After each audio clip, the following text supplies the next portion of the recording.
How you can guarantee social media success. I'm saying it. I know it's scary. Is she gonna say something good? Probably. So this is how I want you to think about it, is a lot of people will have a big mouth and they'll be like, "I'm posting now. I'm excited about my content. Here it is. Look at me. I'm great." Blah.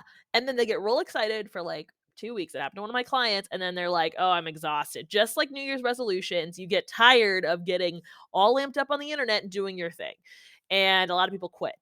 So, as somebody who likes math, as a former math tutor and just a math appreciation person, you think about it like this. If, 100 people try to become something on social media, I would guess probably 70 or 80% are not going to stick with their thing long enough because they're going to get bored of their idea, or they're going to switch to something else, or maybe there's a new shiny object in town. They're just going to quit. So, if like the 20% left, right? I think, okay, like how many of those people are actually posting consistently? If you've seen any of my other videos, consistency is super important because you wouldn't want Game of Thrones to end mid-season and just be like, we're going to come back in a few years and show you what happened next. You would kill Game of Thrones if that was the case. I heard there was a lot of killing in that show.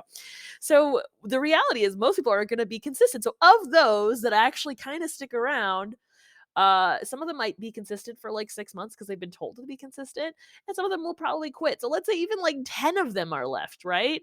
And then the last bit of it, right? It depends on what you're going for. There's so many influencers out there who don't make any money, who might even be losing money, or so just having a huge audience isn't worth it. But attaching it to something that potentially can get you your goal, like that's even harder, right? So most people who try to do anything on social media are really good at being entertaining, but they don't actually have any business skills. So if you're looking at this, you're on LinkedIn, you probably have business skills. So you have the perfect moment to leverage this. What you have that these little social media influencer people don't have is influence. You might already have the influence that you need to be winning on the internet. I know for me, a lot of people that engage with my content are people I have a real life relationship with. They're people that know me more personally. And I have a feeling if you're a word of mouth business, that you have those relationships too. And people are probably more open to supporting you if you put out good stuff, or at least if you put off enough stuff over the years, you'll know what's good eventually.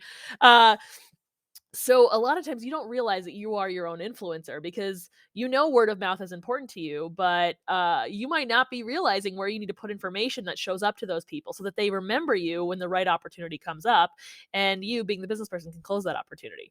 So that's how you guarantee social media success. You make sure that the people that you have influence over, who like and adore you already, who are very likely to engage with your content, are seeing good information from you so that they can say, hey, I need you. Call you when they need you, right? And that's, I think, a little bit of what I've done over the years, right? Like, I don't need a bajillion people to follow me. I just want the 50, 100, 1,000. I don't know. I think I have 2,000 people on here. I just want the right batch of goodness to follow me. And you probably already have that batch in your world too. So start sharing what they didn't know they needed to hear from you. This has been Shiley. I'll see you on the interwebs. Bye.